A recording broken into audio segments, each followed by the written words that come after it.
있기를 원합니다. 아멘. 인간의 모습은 감춰주시고 종의 입술을 통하여 성령이 말하게 하심에 따라 말하여 성도들의 영혼이 복되고 잘되고 육신에까지 봉사가 형통한 귀한 말씀 허락해 주옵소서. 아멘. 예수님의 이름으로 기도하옵나이다. 아멘. 자, 오후 시간은요 우리 같이 한번 제목을 크게 한번 읽어봅시다. 시작. 예수님의 사역의 핵심 감시. 네, 제가 어쩌다 생각이 나가지고 배경 화면을 좀 더 우리 교회에 친근한 이미지를 가지고 한번 해볼까 싶은데 이렇게 어젯밤에 갑자기 생각나가지고 한다고요. 제가 시간을 많이 투자를 했습니다. 그렇다고 누구 그림만 보고 하지 말고 이렇게 말씀을 실천하시라고요. 큰은혜의 길을 주의 이름으로 축원합니다. 자, 나무를 자르면요 그 나무에 뭐가 나오죠? 자라본 네, 나이테가 나옵니다. 이 나이테는 나무의 이 단면이지만 거기에는요 이 나무에 이렇게 태어나고 마지막 죽을 때까지 이게 다 이력이 다 들어있습니다. 나무의 역사와 나무의 모든 정보가 이 나이테에 고스란히 담겨 있는데 어떤 나무에 보니까 이 나이테 한쪽에 이렇게 보면 이렇게 둥글 이렇게 되잖아요. 근데 이렇게 좀 이상한 모양이 있어요. 그걸 추려해 보니까 벼락이 시작해요. 벼락을 맞으면 나무한테 큰 충격을 받아가지고 이게 나이테 모양이 변형되었다. 근데 이 나무는 몇 년생이고 언제 많이 자랐고 언제 고통을 많이 당했는지 나이테 속에 다 숨겨져 있습니다.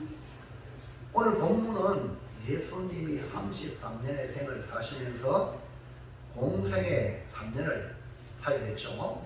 그러니까 그 3년 동안 무슨 일을 하셨는지 그 모든 요약이 여기에 고스란히 담겨 있어가지고 어떻게 보면 예수님의 나이테와 같다. 사역의 나이테와 같다. 우리가 예수님을 본받는다는 것은 예수님의 성품도 본받아야 되고요. 당연히 예수님의 성품, 나는 마음이 온전하고 겸손하니 내게 와서 배우라.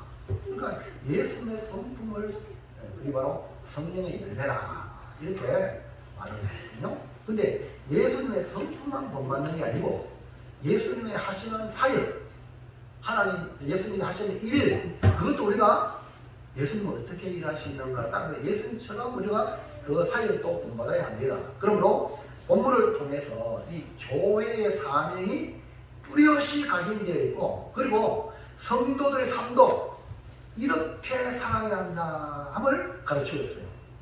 예수님은 실제적으로요 예수님 사역의 핵심은 많은 무리를 상대하여 말씀을 가르치긴 했지만 12명의 제자예요.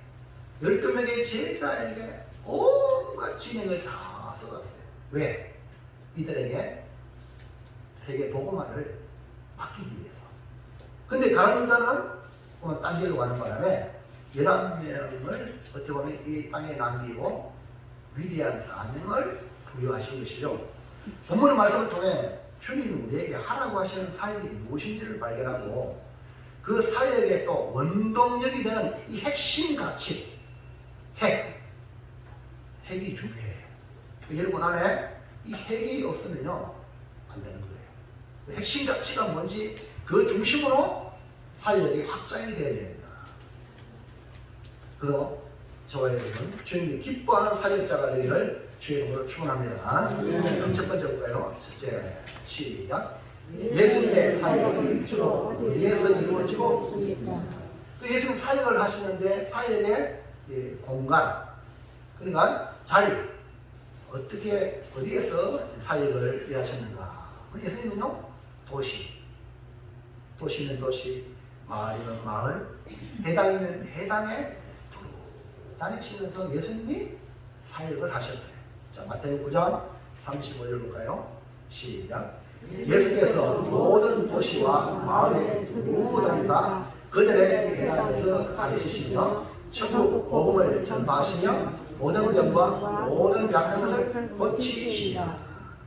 예수님은 특별히 보니까 도시 마을을 다니지만 그들의 회당에서 가르치기를 좋아하시는데요. 이게 회당은 유대인들의 신앙 교육의 장으로서 유대인 되게 하는 결정적인 장소예요. 오늘 우리로 말하면 교회예요.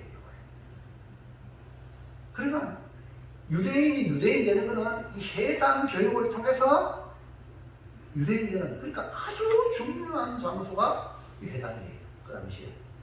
그러면 회당은요, 바벨론 포로 이후에, 그전에는 성전 중심으로, 솔로몬 성전 중심으로 이렇게 되는데, 이제 바벨론 포로 가서 성전을 택받고 이런 상황에서 이제는 회당 제도가 생겨나가지고 유대인이 거주하는 마을마다 회당이 건립되고, 또 저쪽에 이제 외국까지 갔을 때 거기도 회당을 만들 정도로.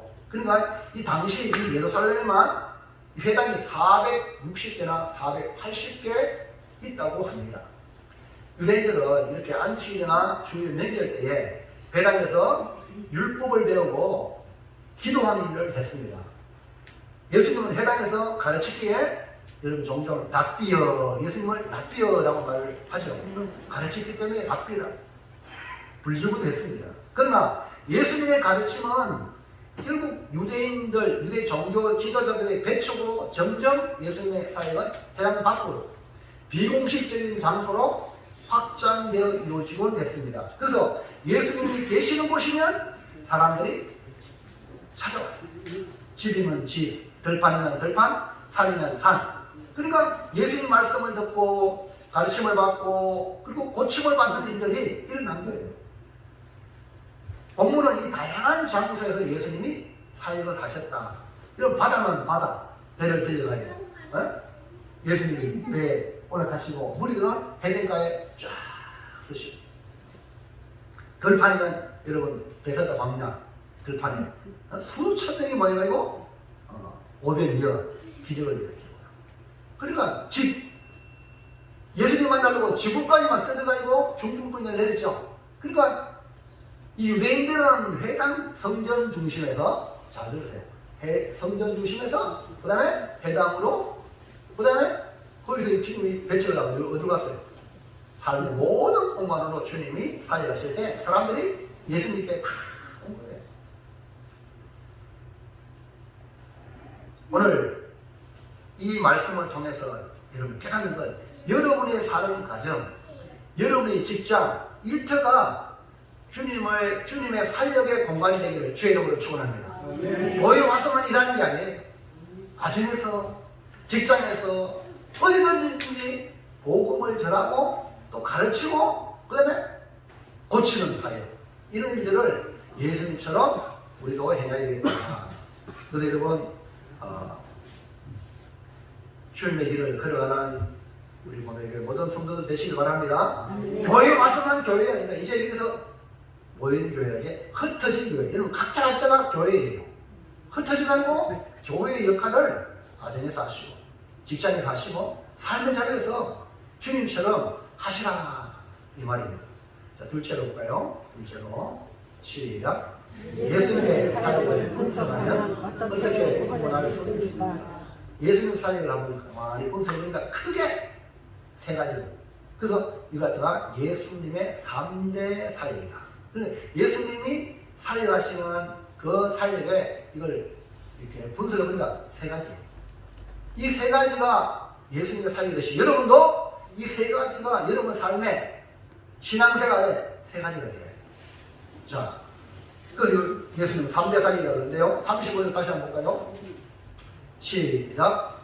예수께서 모든 도시와 마을로 돌아다니사 그들의 회당에서 가르치시며 천국 복음을 전파하시며 모든 병과 모든 약한 것을 고치시니라. 예수님은 가르치는 일을 하셨고, 그 다음에 선포, 전파, 그냥 일반적인 것, 가르치는 것은 서로 주고받으면서 이렇게 하는 일이고, 복음 전파는요 선포예요. 그냥 설교가요 여러분은 그냥 선포입니다. 그 여러분들이 왜 이러냐 이게 아니고 그러려면 은혜 바치고 성경 공부합시다 이런 거 가르치는 거고 설교는 그냥 선포예요. 근데 여기 선포에 대해서 일 다 할 수 없어요. 그냥 선포예요. 이게 복음 전파. 근데 여러분 복음 전하잖아요. 그냥 선포예요. 예수 믿으면 구원, 안 믿으면 지옥. 이거 선포예요. 이거 타협이 없어요. 이해가시면 안 됩니다. 여기 복음 전파예요. 이게 사실이고 그 다음에 주님은 모든 병과 모든 약한 것을 고치는 사역을 하셨다고 말씀드려요. 근데 첫 번째 1번 시작. 가르치는 교육사역. 예수 두루 다니시면서 또 회당에서 등등 가르쳤다. 가르치는 교육사역을 하셨다. 그러니까 이 교회의 첫 번째 사명은 가르치는 거예요. 그러니까 여러분들이 교회 와서 하나님의 말씀을 듣고 또 말씀을 보고 가르침을 받아야 돼요. 여러분 여기서 뭘 하냐? 배우러 왔다. 이해하시겠죠? 배우러 왔는 거예요. 배우러 왔기 때문에 어떻게든지 하나를 더 배우려고 여러분 그런 마음으로 학생의 마음을 가지고 오셔야 돼요. 학교 배우러 가잖아요. 그러니까 가르치는 주님의 그 사명이 교회의 첫 번째 사명이 가르치는 거예요. 이 가르침을 잘 받으면 제목이 돼요. 가르침을 잘못 받아가지고 문제가 되는 경우가 많이 있거든요. 그러니까 예수님은 이 가르치는 일에 아주 많은 시간을 들었다는 거예요. 그래서 우리나라 대한민국이 왜 이렇게 잘 되느냐 하면요. 그 첫 번째가 교육열이에요. 네? 부모들이요. 나는 못 배워가지고 이렇게 살아도 우리 자식은 눈을 밝혀야 되겠다고. 할렐루야. 그래가지고요. 부모들은 희생하고 헌신하는 자식은요. 막 자기가 교육을 시켜가지고 교수도 되고 지금 학박사도 되고 지금 사회적 저명 인사들이 우리 교인들 중에도 많이 있어요. 근데 성도들을 보니까 성도들은 옛날에 뭐 배웠어요. 배운 것도 없고 옛날에는 그렇잖아요. 우리가 먹을 것도 없고 그래 살았는데 자식은 내가 안 먹고 자식한테 먹이가 교육시키니까 이게 우리나라 이렇게 잘된 그 근본 중에 하나가 바로 이 가르치는 거예요. 그래서 천국도요. 바로 천국 가면 예수 믿으면 천국 가면 얼마나 좋아. 그러나 바로 천국 가면 천국 생활을 못해. 그 사람이 이렇게 우리는 가르치라고요. 천국 생활이 자연스럽게. 그래서 여러분 주일 성수하고 예배 생활하고 기도 생활하고 선한 전도 생활하고 일하는 거예요. 천국에 일하는 사역이 여러분 이 신앙생활이거든요. 그러니까 육신의 삶이 잘 되기 위해서 교회 나오는 게 아니고 그건 착각입니다. 천국 백성으로서 온전하게 하나님의 사랑으로 온전하게 되기 위해서 이런 말씀으로 가르침을 받는 겁니다. 아멘. 그래서 우리가 하나님 말씀대로 순종하며 살도록 그 성경을 진리의 말씀을 가르치는 겁니다. 근데 오늘 여러분 이 사회가요 가르침의 거리가 무너지고 있어요. 거리 주기는 안 되지만 거리는 살아있어야 돼요. 근데 여러분 보세요. 거리마저 그냥 우리 아이들이요 담배를 피웁니다. 지나가던 어른들이 진짜 사랑하는 마음으로 공개합니다. 그럼 나중에 와가지고 집에 막 돌 던지고 이러면 TV 안 보셨죠? 옛날 어른들은요 그렇게 하면 이게 잘못됐어 이렇게 하는데 요새는요 지지겠다가 달려들어 세상이. 그러니까 이 가르치는 거리가 땅에 떨어져 무너졌거든요. 그럼 지금 이걸 누가 세워야 되느냐? 교회밖에 없다는 거예요. 교회. 그러니까 교회는 하나님 말씀을 전하잖아요. 그러니까 그 말씀 앞에 가르침 받아가지고 하나님의 거리 그걸 세워줘야 돼요. 이거 안 세워주면요 니나 내가 똑같은데 피장 과장 아무것도 안 해요. 그럼 안 되는 거예요. 근데 현대 사회가요 지금 포스트 모더니즘이거든요. 이 말은 그냥 다양한 시대를 추구합니다. 다양한 걸 인정하면 좋은 거예요. 다양한 거. 그래가지고 다양함으로 문화가 이렇게 발전되는 거는 맞습니다.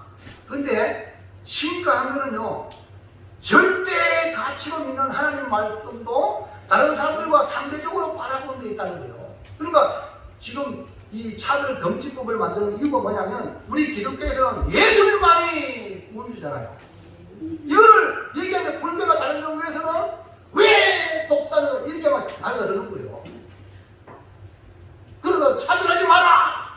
이래가지고 차별 금지가 있는데도 불구하고 그걸 해가지고 독소 조항을 넣어가지고 설교가 예수만 믿어야 구원만 되지 가마가 벌금 300만 때리고 만드는 게 지금 세상의 복권이 지금 하고 있단 말이에요. 이걸 지금 막고 있잖아요, 지금.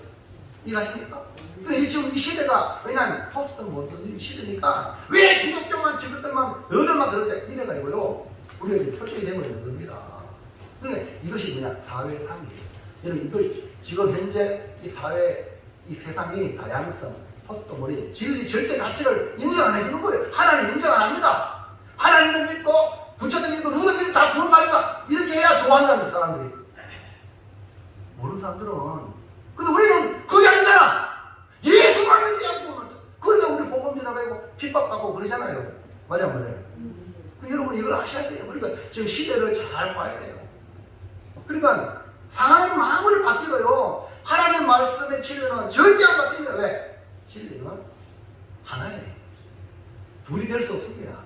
셋이 될 수 없습니다. 시대는 바뀌지만 영원히 바뀌지 않는 것은 하나님의 말씀이라는 거예요. 그래서 예수님은 이 진리의 말씀을 해당해서 가르치셔요. 오늘도 하나님의 전에서 살아계신 하나님의 말씀, 이렇게 우리 대한민국이 교회에서 자유하게 말씀을 가르칠 수 있는 것이 큰 축복입니다. 북한 보세요. 공산주의가 장악하니까 공산주의 세뇌 교육시키는 그런 것들이 말마다 다 있단 말이에요. 그렇기 때문에 북한을 꽉 잡고 있잖아요. 지하교인들 못 내립니다. 밖에 못 나오는 거예요. 지금 우리 이 지금 세상이 여러분 잘 아시잖아요. 좌파 세상이 교회를 10분을 줄여야 된다. 이런 김영춘이라고 저쪽에 어딥니까? 부산에 그 사람은요 대통령에게 그렇게 했단 말이에요. 와, 이게 지금 세상입니다. 지금 여러분 교회 우리 지금 조금 있다가는 의형부양하다가는 그냥 사라지는 거예요. 앞으로 보세요. 몇십 년 못 가서 교회 가요. 우리도 지금요 총신에도요 3대, 5대 1 이렇게 됐어요. 지금은 2단이에요. 신학이 안 갑니다.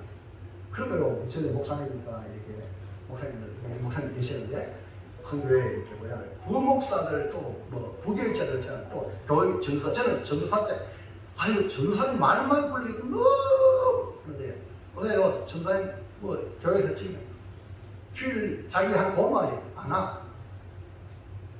왜? 세상 가면 더 소득이 많거든. 이런 시대에. 그래 앞으로 교회가 어떻게 되겠어요? 여러분 한번 상상을 해보십시오. 주의 종들이 전부 다 이제 세상화 되어버려요.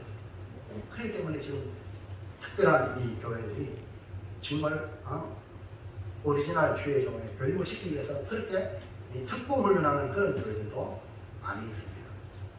여러분 요새는요 교회 크면요 다른 데 사역자 불러오면 이게 안 돼. 그래서 본 교회 성도들을 훈련시켜 가지고 사역자가 됩니다.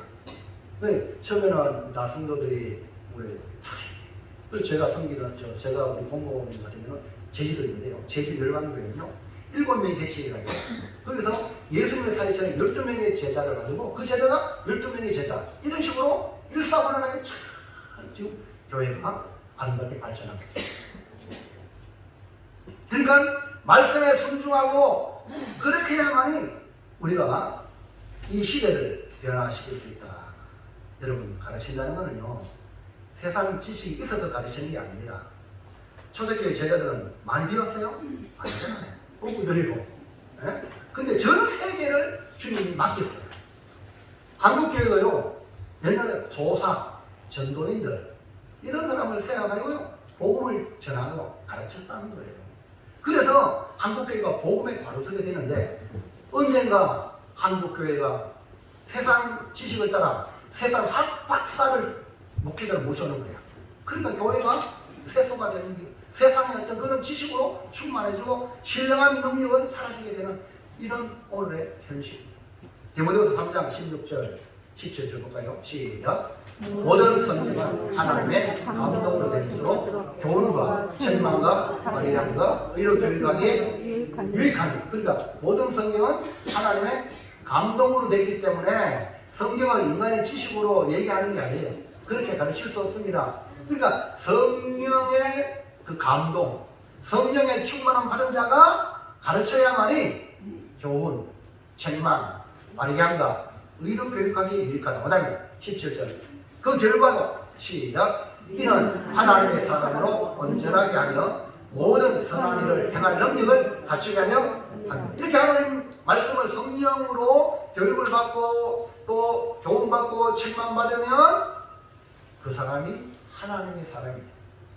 하나님의 사람으로 온전하게 되어 있고 무슨 일을 지키든지 모든 선한 일을 행할 능력을 갖추게 된다. 그래서 여러분이 교회에 와가지고 가르침을 받지 않으면 여러분 아무런 능력을 행할 수 없어요. 하나님의 사람으로서 무능력한 존재가 되거든요. 그렇기 때문에 여러분이 말씀으로 가르침을 받겠다는 이런 자세, 학생의 자세로 배우려고, 아멘입니까? 배우려고, 배우는 자세로 주님의 교회에 나오시기 바랍니다. 자, 2번 시작. 복음 전파 사역. 예수님의 두 번째 사역, 복음을 전파하는 사역. 그러니까 천국 복음을 전파하는 복음 전파 사역입니다. 그러니까 예수님은 가르칠 뿐 아니라 천국 복음을 전했죠. 이 땅에 오신 사명 복음 전파. 그래서 예수님의 복음을 전하는 이 갈릴리는요, 예수님이 갈릴리 지역에 예수님 복음을 전할 때 역사학자 요세푸스가요 이렇게 말합니다. 그 지역에 200개 이상의 도시와 마을이 있다. 그 갈릴리 지역. 그러니까 주님께서 순회하면서 다니면서 천국 복음을 전하셨고 또 가르쳤다. 이렇게 말할 수가 있는 거예요. 오늘 우리 지금 현재 우리 기독교는요 이렇게 단임 목사 제도가 있어가지고 한 지교회를 담당하도록 했지만 초창기는 우리 초대교회 예수님 12제자도 순례 안 했어. 또 바울도요 선교사로 한 곳에 선교 한 나라 선교한 게 아니라 그 선교하고 교회 세우고 장로 세우고 또 이동하고 또 세우고 또 세우고 이해하십니까? 이래가지고 1차 선교, 2차 선교, 3차로 순회 이렇게 한 겁니다. 그러니까 예수님의 이 사역이 이렇게 이 마을만 다니도 200개 이상의 마을을 다니도 3개월에 한 번씩 들어가요. 3개월에 한 번씩. 그리고 예수님은 쉴 틈 없이 복음 전파에 본을 보여주셨습니다. 이렇게 예수님께서 끊임없이 전파하신 것이 바로 천국 복음이다. 그리고 예수님께서는 성천하시면서 우리에게 그 일을 부탁했어요. 그 여러분들이 오늘 말씀을 듣고 주님의 부탁을 받으시기를 주의 이름으로 축원합니다. 내가 다시 온다. 다시 올 때까지 너희는 복음을 전해라. 그래서 이런 복음을 전해야 될 사명이 주님으로부터 사명을 부여받은 거예요. 아멘입니까? 그래서 가는 곳마다 만나는 사람들 어떻게 하면 저 사람에게 예수 믿게 할까? 어떻게 하면 복음을 전할까? 이렇게 여러분이 그러한 안목으로 사람을 만나시기를 주의 이름으로 축복합니다. 자, 디모데후서 3장 보세요. 3장 시작. 하나님 앞과 살아있는 자와 죽은 자를 심판하실 그리스도 예수 앞에서 그가 나타나실 것과 그의 날을 두고 엄히 명하노니. 지금요 이 바울이 자기 사명 다하고 이제 믿음의 아들 디모데에게 사역을 이양합니다. 그러니까 바울이 이제 곧 순교합니다. 그러니까 믿음의 아들 디모데에게 사역을 이양해주는 그 가운데에 목회 서신이라고 할 수 있는 것이 디모데전서 후서입니다. 목회자가 목회자에게. 그래서 뭐라고 말하느냐? 하나님 앞과 살아있는 자와 죽은 자를, 산자와 죽은 자를 심판하실 그리스도 예수 앞에서. 그러니까 하나님 앞과 예수 앞에서 그가 나타나신, 다시 주님이 재림한단 말이에요. 재림하실 것과 그 다음에 그의 나라, 하나님 나라, 주님 분명히 재림한다. 하나님의 나라는 분명히 영원한 나라가 세워진다. 아멘입니까? 이거를 두고 엄히 명한다. 그 다음에 넘어가세요. 시작. 너는 말씀을 전파하라. 때를 얻든지 못 얻든지 항상 서라. 본사의 오래 참음과 가르침으로 경청하며 경계하며 권하라. 그러니까 하나님 말씀 전하는 거는 아주 좋은 환경이 되면 말씀 전하고 아주 환경이 안 되면 안 전하고 이게 아니라 때를 얻든지 못 얻든지 어디든지 전하기 위해서 힘써야 한다는 사실을 그래서 우리에게 주심으로 저와 여러분이 복음 전파의 사명을 여러분이 힘쓰시기를 주님의 이름으로 축원합니다. 그래서 우리 교회가 그렇게 하기 위해서 지금 매번 우리 뭐 부교육자도 있으면 좋겠지만 그런 상황도 아니니까 금요일마다 전도부장 수고 많습니다. 금요일마다 이렇게 솔직히 직장 다니고 또 일하고 바빠가지고 못 오는데 신문사님은 아들한테 다 맡기고 자기 회장이라 그래가지고 이렇게 봉사하고 이렇게 협력해가지고요 금전을 하고 이렇게 다닐 수 있다니 감사. 그래서 저는 우리 건사님들은 중직자인데 내가 금전을 못 나오면 주일 오후라도 마치고 우리 같이 전도하자 신방하자 이래가지고 자생적으로 뭔가 이런 일들이 일어나면요 교회가요 활기가 있는 줄로 믿습니다. 네? 내가 못 오면 밤에라도 목사님 신방하고 우리 구역 여러분 다 그게 맡겼잖아. 그 맡긴데 그 가정의 미래를 좀 든든하게 세우려면 목사님 좀 신방하고 이렇게 신방을 요청해가지고 같이 가게 만들고 이게 뭡니까? 이게 직분자를 세운 이유예요. 장로님은 구역장이잖아요. 구역 원중에 그러면 알아가지고 목사님들이 싫어해주고 이래서 같이 이래서 교회가 든든히 세워가는 거지. 그 말로만 구역장, 말로만 목장 그거 아니거든요. 그리고 자기 사는 걸 다 하라고 같이 목회자와 함께 멍에를 같이 있는 거거든요. 그걸 여러분이 잊어서는 안 되는 거예요. 그래서 우리는 살아있는 교회는 뭡니까? 복음을 전하기 위해 애쓰는 교회가 살아있는 거예요. 죽은 교회는요. 아예 그냥 육적인 거, 먹고 마시고 세상적인 거잖아요. 놀고 이런 거나 있지. 살아있는 교회는 복음을 전하는 거예요. 예수님 먹고 마셨어요. 잔치했어요. 목적이 뭡니까? 복음 전하는 거예요. 저도요, 여러분 잘 오해하시는데 정말 여러분 가까이 가기 위해서 솔직히 중직자들은 알아서 신앙생활 잘 하시잖아요. 그렇기 때문에 제가 그냥 맡기고요. 초신자들 이런 분들은 같이 밥도 먹고 또 여행도 다니고 이 목적이 뭡니까? 그거예요. 그게 뭐 이상한 게 아니거든요. 여러분이 조금 이해해 주시면 지금 다 되는데요. 좀 협력해 주시기를 부탁합니다. 왜냐하면 목적이 복음을 전하는 믿음이 약한 자는 믿음이 세워주기 위해서 그래서 함께 목회자의 동력자가 되는 거예요. 동력자. 그러면요 예수님이 제자 사역을 했잖아요. 예수 혼자 하는 게 아니라 예수님이 하늘로 성천하셔야 되니까 이 제자들이 다 세계 복음을 해야 되기 때문에 이들을 든든히 세워가 이들이 또 속사도 또 제자를 세우고 또 제자를 세우고 이래가지고 지금 오늘 우리 대한민국까지 교회가 이렇게 번창하게 된 줄로 믿습니다. 그러면 우리도 성도가 성도를 낳고 교회가 교회를 낳고 우리 교회도 또 다른 교회를 개척하고 이런 비전과 꿈을 가져야 되지 우리끼리만 모여가지고 아니거든요. 누군가 헌신해서 우리 고매교회 복음의 씨앗이 교회가 세워진 거 아닙니까? 그러면 우리 교회도 또 다른 한 번은 또 다른 교회를 세워야 안 됩니까?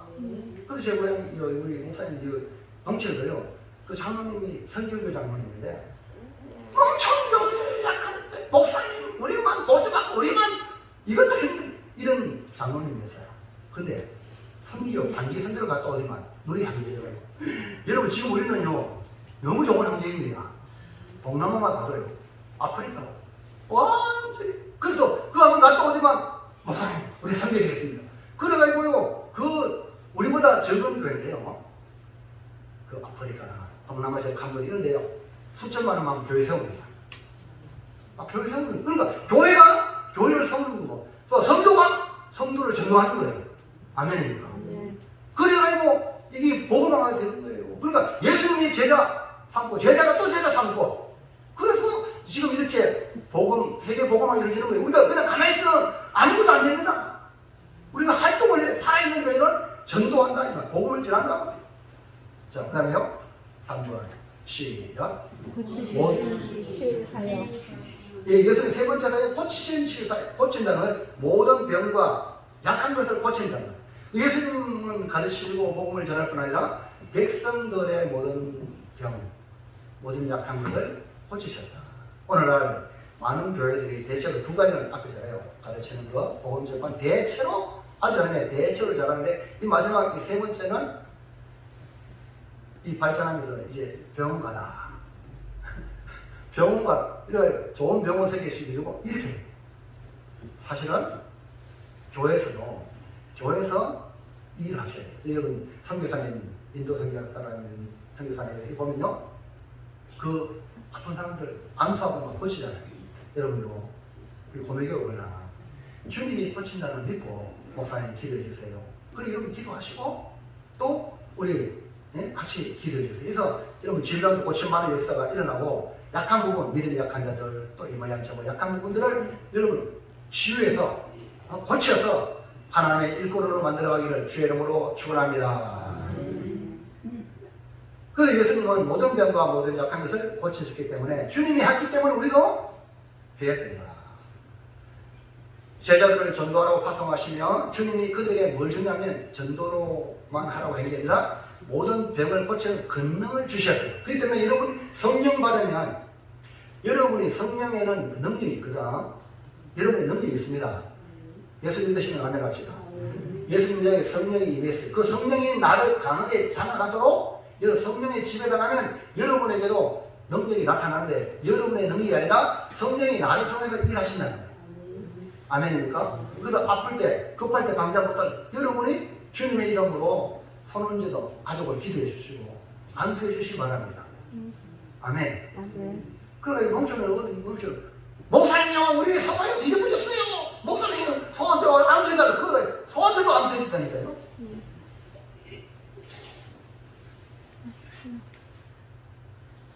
문제 주님이 해결하시듯이 교회가 문제를 해결해야 돼요. 해결해. 문제거리가 되면 안 되고요. 문제를 해결하는 것이 바로 교회예요. 아멘입니다. 그러니까 여러분이 무능한 게 아니라 대단한 존재예요. 그냥 가만히 있으면 무능해. 그러나 내 안에 있는 성령이 나를 장악해서 역사하도록 그분이 나를 통해 일하도록 여러분이 수종을 드십시오. 성령께 순종하고 그러면요 성령의 능력이 나타날 줄로 믿습니다. 우리가 세상에 힘으로 안 될 때 하나님께 나가면 병도 고쳐주는 줄 믿고 세상에 혹시나 병 와서 안 된다 주님께 나와서 맡기시기를 주의 이름으로 축복합니다. 마가복음 16장 18절 시작. 뱀을 치고 올리며 무슨 독을 마실 때에도 해를 받지 아니하며 병든 사람에게 손 얹은 적 나으리라 하시니 이 말씀이에요. 그래도 사도 바울도 로마로 가는 중에 배가 파손돼가 있고 멜리데성에 거기에 머물렀는데요. 그래서 나무를 해가지고 불을 떼는데 그 원주민이 아주 이렇게 호응을 좋은 호응으로 이래 해줬는데 아이고 하다 나무 하다가 뱀이요. 사도 바울 손가락 물었어. 그러니까 그 원주민들이 독사다 독사. 저 독사에 물리면 죽는다. 저 사람이 바다에서는 어떻게 구원받았지만 그 죄가 있어가지고 여기서는 구원 못 받는다. 독사에 물렸으니까. 그런데 바울이 툭툭 털어버린 것 다시. 여러분 복음이 우리 안에 있고요. 성령이 우리 안에 역사하면 뱀을 치고 올려도 무슨 독을 마셨을지라도 해를 받지 않는다. 그리고 병든 사람이 있거든요. 우리 믿음의 사람은 능력이 있습니다.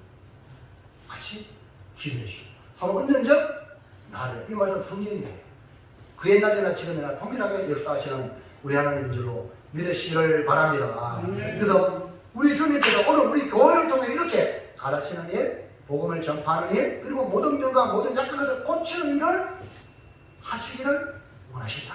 그래서 우리 고매교회가 이 세 가지 사역에 집중했는데 여러분은 이 세 가지 중에 어디에 지금 사역의 일꾼으로 일하고 있는지 자기를 돌아보십시오. 이거 안 하고 내일만 하고 인생 다 보내지 않는지. 사랑하는 성도 여러분, 우리 주님께서 이 세상에 맡기신 사명을 잘 감당하여 가르치고 복음을 전하며 치유의 역사가 일어나는 우리 고매교회가 되기를 주의 이름으로 축복합니다. 마지막 셋째 시작. 예수님 사역의 핵심 가치는 무엇입니까? 예수님의 3대 사역이요. 예수님의 모든 사역을 말해주는데 그 모든 사역의 핵. 여러분 눈도요. 눈 사람 알죠? 눈을 이렇게 말해요. 그 핵이잖아요. 요거를 고개 여러분 하다가 깨져요. 그럼 예수님은 12제자 우리 고매교회도요. 사실 장로하고 저하고 입이 궁합이 맞아요. 어떤 공격이 와도 안 깨져요. 어떤 말이 안 깨져야 돼요. 그게 뭡니까? 그게 공동체를 커나가는 고매교회가 커나가려면 이렇게 핵심 멤버들이 절대 그 핵심 가치가 뭐냐? 예수님의 핵심 가치가 뭐냐? 여러분도 안 깨지려면 여러분 믿음에 파손하지 않으면 여러분에게 핵심 가치가 있어야 돼요. 신앙생활 하다가 별거 아닌 것 때문에 교회 안 간다고. 나도 옛날에 그랬잖아요. 나는 이거 어릴 때 성경학교 가니까 상정다 가니까 이번에 열심히 아까 전에 가야지. 했더만 이거 새벽에 좀 늦게 나가고 늦게라도 지각이라도 갔어요. 근데 다른 사람들이 더 잘 열심히 하니까 상을 못 받았어요. 그러면 상 못 받으면 내가 잘못이지요. 맞죠? 근데 내가 삐졌어요. 내가 삐졌어요. 왜 안 가요? 그래서 3년 동안 한 거였어요, 제가요. 네? 그래서 제가 이런 상황을 옛날에 경험했기 때문에 여러분 다 이해합니다. 성도들 정말 나 때문에 그런 더 이해하거든요. 그러나 핵심 가치가 있으면 관계심이 다시 일어납니다. 오늘 여러분 이 핵심 가치를 여러분 가지기를 주의 이름으로 축복합니다. 핵심 가치가 있으면 다 이해해. 여러분 자신도 이해하고 여러분들 믿음에 설 수 있는데 그게 뭔가? 핵심 가치가 마태복음 9장 36절 시작. 무리를 보시고 불쌍히 여기시니 이는 그들이 목자 없는 양같이 고생하며 이기합니다. 예수님은요 하나님의 아들로서 이 땅에 자기 백성을 구원하러 오셨잖아요. 그 하나님이 사랑하셔가지고 독생자를 보내주셨어요. 하나님의 사랑을 오신 예수님이 이 땅에 오신 원인이에요. 자, 이 교회가 왜 세웠냐? 하나님의 사랑이 원인이에요. 그 여러분 지금 하나님 사랑 안에 계셔요. 아멘입니까? 예수 믿는다는 것은 예수님을 믿음을 받아들였잖아. 영접했잖아. 십자가는 사랑이거든요. 예수님 내 안에 계시면 사랑이에요, 사랑. 하나님 사랑을 받아들였거든. 그러니까 예수님을 다른 말로 사랑이에요, 사랑. 그러니까 그 예수님이 이 땅에 사역할 때 그 마음은 뭘까? 마음은 아버지 하나님이 사랑하셔서 독생자를 보내주셨기 때문에 그 사랑이 아들 예수로 말미암아 드러내고 표현되는 거예요. 그게 뭐냐? 무리를 보시고 불쌍히 여기신다. 그러므로 성도들 그리고 사역자들은요 뭐가 필요하냐? 기본적으로 불쌍히 여기는 마음이 있어요. 이 불쌍히 여기는 마음이 충만해야 하나님의 사역이 이루어질 수 있어요. 불쌍히 여기는 마음은 뭡니까? 그건요 인간에서 발생하는 게 아니라 하나님의 자비, 하나님의 긍휼이 그 성도에게 있다는 거예요. 여러분에게 이 자비와 긍휼이 있습니까? 여러분에게 어떤 해를 끼쳐도 그 사람을 불쌍히 여기는 마음이 있습니까? 그렇다면 여러분은 하나님께 귀하게 쓰임만의 일꾼이 될 수 있어요. 그러나 1만 달란트 빚을 반납받았는데 100달러이면 얼마 안 되는 이거 안 갚는다고 옥에다가 쳐넣으면 주님이 너 다 갚기 전에 너도 놔주겠다. 그 때문에 내가 너희를 불쌍히 여긴 것처럼 너도 또 다른 사람을 불쌍히 여기지 않겠느냐. 그 여러분 이 불쌍히 여기고요 잃어버리면 끝납니다. 교인이 아니야. 성도가 아닙니다. 사랑이 없으면 성도가 아닙니다. 우리 마음에 어떤 것도 사랑을 더한 죄를 듣는다 그랬잖아요.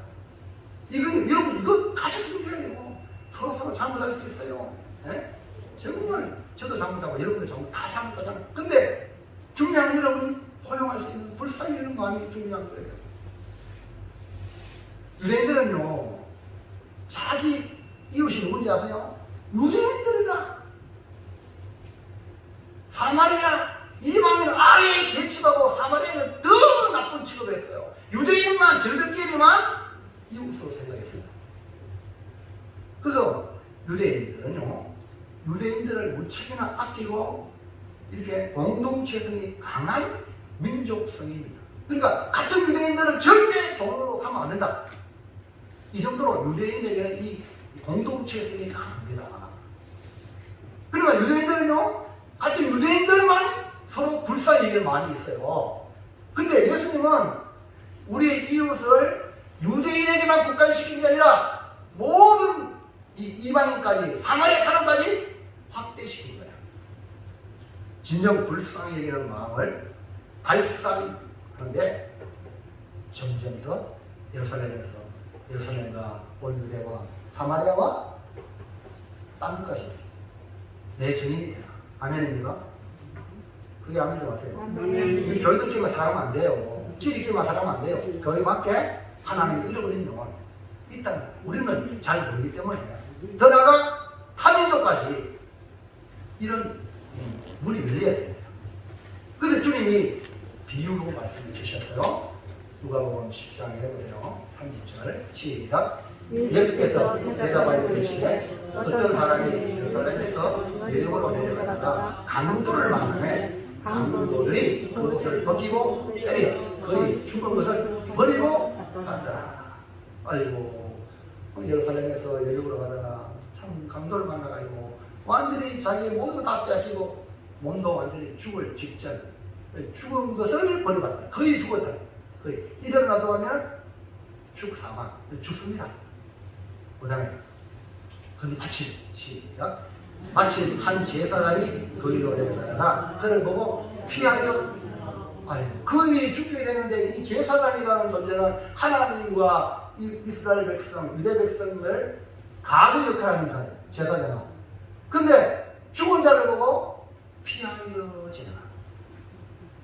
자, 자기의 어떤 한변이 있습니다. 그 다음에 시작 하나님 그 밑에 시작 또 이와 같이 한 레위인도 그곳에 이르러 그를 보고 피하여. 제사장과 레위인은 오늘 우리를 표현하면 교회에 일하는 사역자예요. 교회 일꾼이다. 목사, 장로, 부교육자 이런 중직자라 이렇게 표현하면 돼요. 근데 제사장이니까 제사 성전에 일하고 레위인은 그 같이 이렇게 보조해거든요.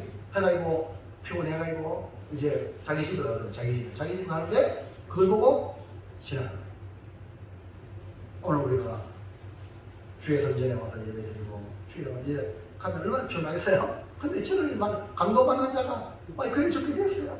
아이고 누가 하겠지 이렇게 지나가는 거예요. 넘어가세요.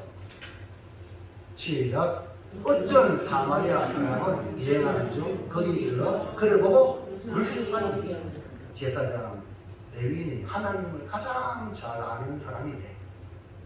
그가 그의 죽게 된 강도받는 자를 불쌍히 했는데 피하여 지났는데 어떤 사마리아 사람은요 유대인들에게는 이방인보다 못한 개만도 못한 존재가 사마리아 사람이에요.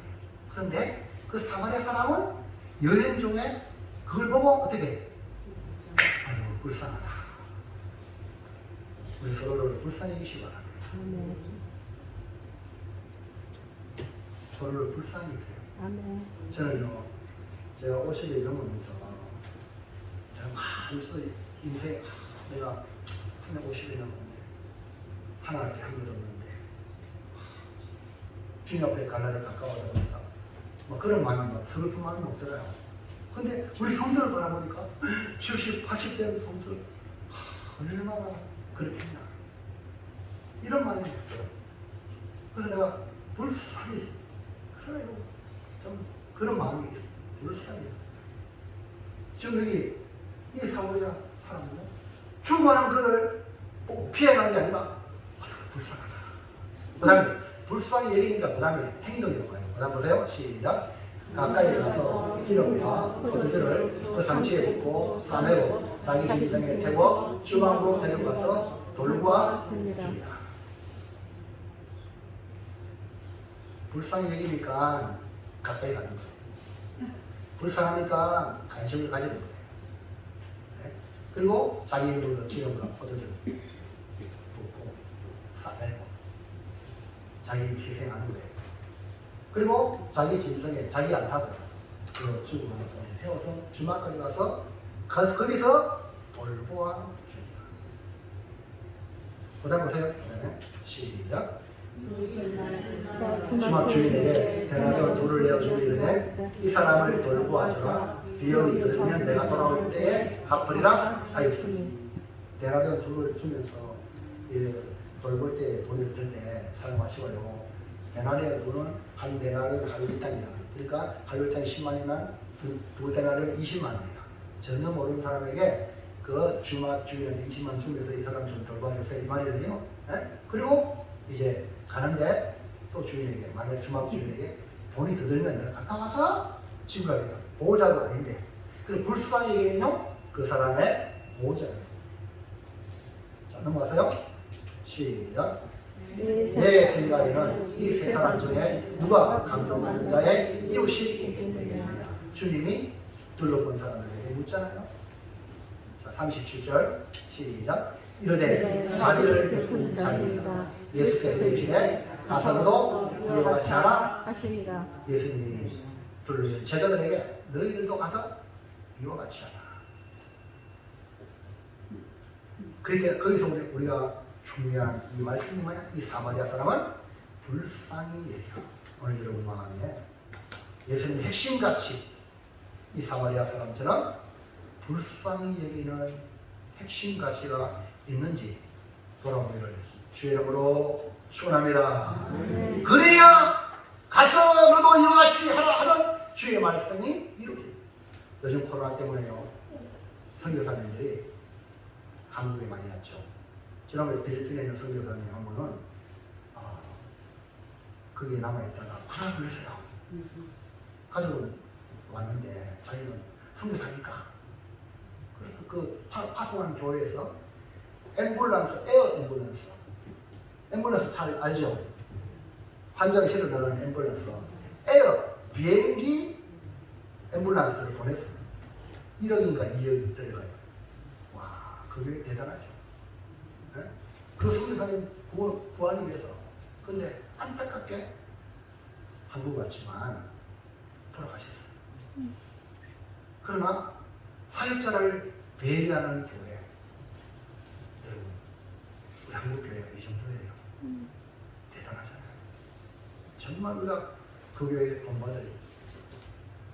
그래서 이 많은 우리에게 지금 돕는 우리가 구원 선교사님 중에도 아직까지 지금 한국에 인도 같은 데 아직 못 가고 있어요. 이번 연말에 간다고 말씀하시는데 그런 분이 있어요. 근데 또 한 선교사님은 베트남 선교사님인데 한국 교회에서 지원해 주는데 그 교회가 너무 멀어가지고 파송이 취소돼 버렸어. 그러니까 뭡니까? 끈떨어진 연이라. 그러니까 외국에서 파송해줘야 생활비도 지원해주고 사회비도 지원해줘야 사역을 하잖아요. 그러니까 한국에 못 들어가니까 못 들어가서 제주도에 이제 이렇게 거주하다가 이제 선교사를 위해서 배려하는 집이 있거든요. 근데 그것도 오래 못했어가지고 우리 친구 목사님이 제가 늘 말하는 울산에 동료 목사님 참 착한 좋은 친구도 있거든요. 그 목사님이 총회장 부임으로 목회를 하는 그 교회 목사님. 그래서 같은 우리 친구니까 이 선교사님을 교회 얘기해서 교회에서 원룸을 얻어줘가지고 생활하더라고요. 그래서 저도 지난번에 가덕교회 갔다 왔잖아요. 가덕교회 작은 교회지만 엄청 교회지만 상교관을 만들어가지고 장로님도 성교관을 만들어가지고 그렇게 운영을 해가지고 교인들이 뭐 쌀 갖다 주고 뭐 그다음에 뭡니까 반찬 갖다가 주고 밭에다가 선교사님 알아서 해 드시라고 이렇게 하고 이렇게 성교관이 있어가지고 제가 소개를 했어요. 아니 목사님 우리 아는 선교사님이 이러는데 혹시 방이 있으면 아니 목사님 죄송합니다 꽉 찼습니다. 그러니까 많은 선교사들이 지금 와가지고 거기 꽉 차가 갈 때. 그런데 이 중국 목사님 울산에서 교회 얘기하니까 교회에서 원룸을 얻어줘가지고 지금 너무 가슴 따뜻해요. 그래서 이걸 보면서 한국교회에 희망이 있다. 감동받는 자를 보고 돌봐주는 이 사마리아 사람처럼 우리 한국교회와 성도들이 고통당하는 자의 이웃이 되어 줘야 되지 않겠습니까? 사마리아 사람이 감동하는 자의 이웃이 될 수 있었던 것은 다른 게 아니에요. 불쌍히 여기는 마음. 핵심 가치가 잃어버리지 않는다. 불쌍히 여김이 빠진 사회는요, 사업이 됐어요. 사업. 알죠? 직장, 사업하는 거. 돈벌이. 이혼 축을 위한 사업은 될 수 있지만, 하나님의 거룩한 일에 쓰임을 받지 못합니다. 불쌍히 여기는 마음이 있는 사람이 예수님의 사역을 해가신 같이 사역의 원동력이 되고 핵심 가치가 될 때에 지속적으로 사역이 가능. 그래서 저도 우리 선교 후원하시는 여러분들에게 같이 의논했잖아요. 여러분 매교회 3년마다 바꾼다고 이렇게 말씀을 드렸어요. 그 선교사님이 자립할 때까지 될 때까지 우리가 적지만 도와주는 게 그것이 그를 진정을 돕는 것이고 우리가 그들을 위해서 기도할 수 있는 것이 돕는 것이고 그들이 그렇게 좋아한다. 그래서 지속적으로 우리가요 도움을 주는 것이 중요하다. 사랑하는 성도 여러분, 지금 곳곳에 고통하는 우리 이웃이 있습니다. 우리가 주님의 마음으로 사역하려면요, 먼저 우리 안에 예수님의 핵심 가치, 불쌍히 여기는 마음을 달라고 기도하시기 바랍니다. 기도하시기 바랍니다. 이거 없으면요, 사람이요, 이거 빠지면 사람이 아니야. 만날 수 없어. 만나면 바로 다 상처가 돼. 그러나 불쌍히 여기는 사람을 만나면 그 품에 안기고 싶어. 그러면요, 거기서 새로운 꿈을 꿀 수가 있는 거예요. 주님도 보세요. 인생들을 그분이 지었는데, 죄만 지었는데도 불구하고, 자기 백성인데도 불구하고, 자기 땅에 왔는데도 불구하고, 자기 백성이 영접하지 않았지만, 그들을 보고 불쌍히 이 마음을 우리 고매교회 성도들 모두 가지시기를 주의 이름으로 축복합니다.